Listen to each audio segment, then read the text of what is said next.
Hello दोस्तों। तो आज हम आप लोग के लिए लाए हैं मल्टीपल चॉइस क्वेश्चन। ठीक है दोस्तों, क्या क्या क्वेश्चन है मेरा। पहला क्या है, भारत के राष्ट्रीय कौशल विकास निगम की स्थापना कब हुई थी। भारत के राष्ट्रीय कौशल विकास निगम की स्थापना कब हुई थी। पहला ऑप्शन दिया 2009, दूसरा 2011, तीसरा 2013, चौथा दिया 2015। दोस्तों, पेपर में ऐसे क्वेश्चन आएगा आपको और चार ऑप्शन दिया रहेगा। क्या दिया रहेगा? चार ऑप्शन दिया रहेगा। जो आपको सही लगे ऑप्शन उसको क्या करना है, टिक करना है। उस ऑप्शन क्या करना है दोस्तों, टिक करना है। तो भारत के राष्ट्रीय कौशल विकास निगम की स्थापना कब हुई थी, एनएसडीए की स्थापना कब हुई थी। तो इसमें दोस्तों देखो चार ऑप्शन दिया, 2009, 2011, 2013, 2015। ठीक, दोनों क्या दिया है, दो दो साल का डिफरेंस दिया है। वो दोनों से दो 2009 के बाद दो प्लस दो दो 2011 प्लस दो 2013 प्लस दो 15। आप इससे क्या कंफ्यूज हो गए। स्थापना कब हुई थी, 2009 में। स्थापना कब हुई दोस्तों, 2009 में। दूसरा क्वेश्चन हमारा क्या कह रहा है, सूचनाएं मस्तिष्क के अंदर संग्रहित रहती हैं। सूचनाएं जो होती है मस्तिष्क के अंदर क्या होती है, संग्रहित रहती हैं। एक निश्चित उद्दीपन की क्रिया के कारण मस्तिष्क से कुछ जानकारी पुनः स्मरण करना क्या कहलाता है। मतलब ये कहना चाहता है, सूचनाएं जो होती मस्तिष्क के अंदर क्या होती हैं, संग्रहित रहती हैं। यह निश्चित उद्दीपन की क्रिया के कारण मस्तिष्क से कुछ जानकारी पुनः स्मरण करना क्या कहलाता है दोस्तों। इसमें तो चार ऑप्शन इतने भी दिया है, अवधारणा दिया है, योग्यता दिया है, पूर्ण स्मरण दिया है, कल्पना दिया है। इसमें चार हो सकता है। देखो, आप अवधारणा तो हो ही नहीं सकता, योग्यता हो ही नहीं सकता। अब देखो दो ऑप्शन में आप कंफ्यूज रहोगे हमेशा, पूर्ण स्मरण, कल्पना। या फिर आप कल्पना कर रहे हो या फिर क्या कर रहे हो, पूर्ण स्मरण कर रहे हो। तो फिर क्वेश्चन देखते हैं, ये दोनों नहीं होगा। ये दोनों क्या होगा, नहीं हो सकता है। सूचना फिर देखते हैं क्वेश्चन, फिर से क्वेश्चन क्या करते हैं, रिपीट करते हैं। सूचनाएं मस्तिष्क के अंदर संग्रहित रहती हैं। एक निश्चित उद्दीपन के कारण मस्तिष्क से कुछ जानकारी पुनः स्मरण करना क्या कहलाता है, क्या कहलाता है भाई, पुण्य स्मरण। क्या कहलाता है, पुण्य स्मरण। ठीक है, देखो क्वेश्चन में आंसर दिया हुआ, क्वेश्चन क्या दिया हुआ है, आंसर दिया है। क्या दिया है क्वेश्चन में, आंसर दिया गया है। ध्यान देना, क्वेश्चन को आप सही से पढ़ोगे ना तो आप सही आंसर करके आओगे।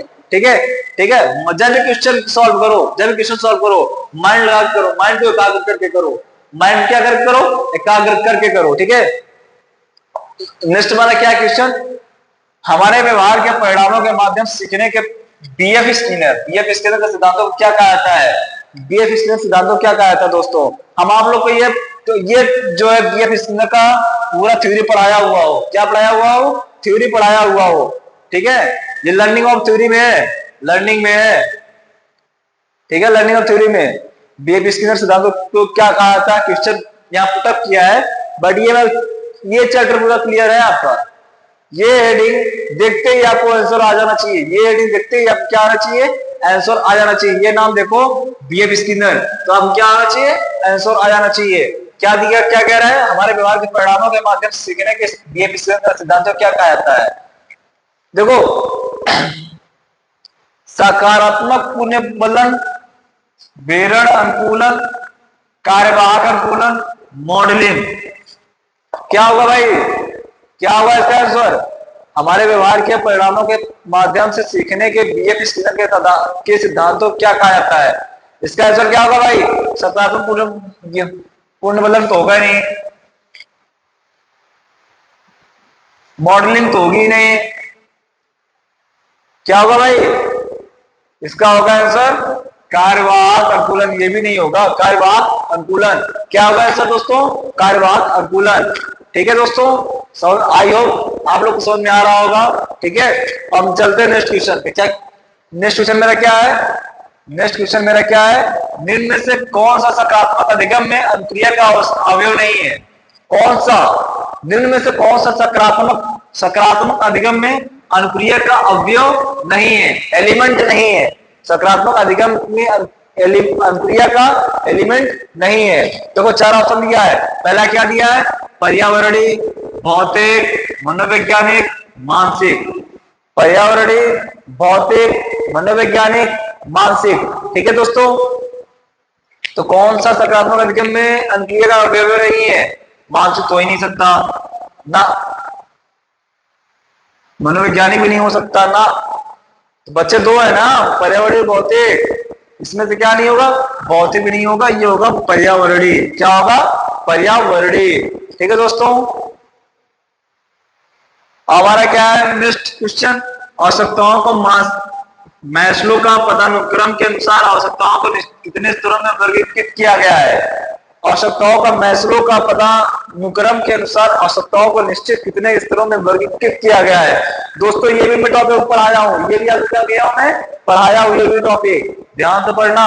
ठीक है, इसमें दिया हुआ 4 ऑप्शन क्या दिया है, 3, 4, 5, 6, मतलब ये तो नंबर लगा दिया यार, 3, 4, 5, 6 है ना, ये नंबर लगा दिया पूरा 3, 4, 5, 6। इसमें 3 भी नहीं होगा ना। मैस्लो पदानुक्रम के अनुसार आवश्यकताओं कितने स्तरों में वर्गीकृत किया गया है, इसमें देखो स्तर कितने स्तरों में, कितने स्तर में डिवाइड किया गया है, ये देखना मेरे को। 3 तो नहीं है, 4 भी नहीं है, 5, 6 क्या होगा दोस्तों, 5वां सही होगा, छठा भी नहीं होगा। 5वां आंसर मेरा क्या होगा दोस्तों, सही होगा, छठा भी नहीं होगा। ठीक है, 6 भी नहीं होते। मैस्लो का पदानुक्रम जो होता है 5 स्तरों में क्या किया गया दोस्तों, डिवाइड किया गया है। 5 स्तरों में दोस्तों क्या किया गया है, डिवाइड किया गया है दोस्तों। ठीक, ये दोस्त 5 ही होगा दोस्तों, ध्यान रखना ये चीज, ये भूलने वाली चीज नहीं है। ठीक है दोस्तों, नेक्स्ट क्वेश्चन मेरा क्या है, पाठ्यक्रम या पाठ्यक्रम सामग्री का विश्लेषण करने के लिए कितनी संदर्भ विधियों का उपयोग किया जाता है। कितनी संदर्भ विधियों का क्या किया जाता है दोस्तों, यूज किया जाता है। पाठ्यक्रम या पाठ्यक्रम सामग्री का विश्लेषण करने के लिए कितने संदर्भ विधियों का यूज किया जाता है दोस्तों। इसमें क्या दिया हुआ है, 2, 3, 4, 5। अबे भाई इसमें भी सीरियल लगा दिया है, ऐसे सीरियल लगाएगा दोस्तों, आपको क्या करे क्वेश्चन कंफ्यूज करेगा, आपको क्या करे क्वेश्चन कंफ्यूज करेगा आपको दोस्तों। तो कंफ्यूज नहीं होना है, मुझे क्या नहीं होना दोस्तों, कंफ्यूज नहीं होना है, कॉन्फिडेंस के साथ जाना है। किसके साथ जाना दोस्तों, कॉन्फिडेंस के साथ जाना है। ठीक है दोस्तों, तो क्या दिया है, पाठ्यक्रम में पाठ्यक्रम सामग्री का विश्लेषण करने के लिए कितनी संदर्भ विधियों का उपयोग किया जाता है दोस्तों। इसमें देखो 2, 3, 4, 5 तो होगा नहीं, 5 तो मैस्लो का हुआ था। ठीक है, स्तर में डिवाइड किया गया था। विधियां पूछ रहा है इसमें कितनी संदर्भ विधियों का उपयोग किया जाता है, 4 भी नहीं होगा दोस्तों, 3 भी नहीं होगा दोस्तों। इसका आंसर क्या आएगा दोस्तों, 2 आएगा। क्या आएगा दोस्तों, आंसर 2 होगा। इसका आंसर दोस्तों 2 हो गया।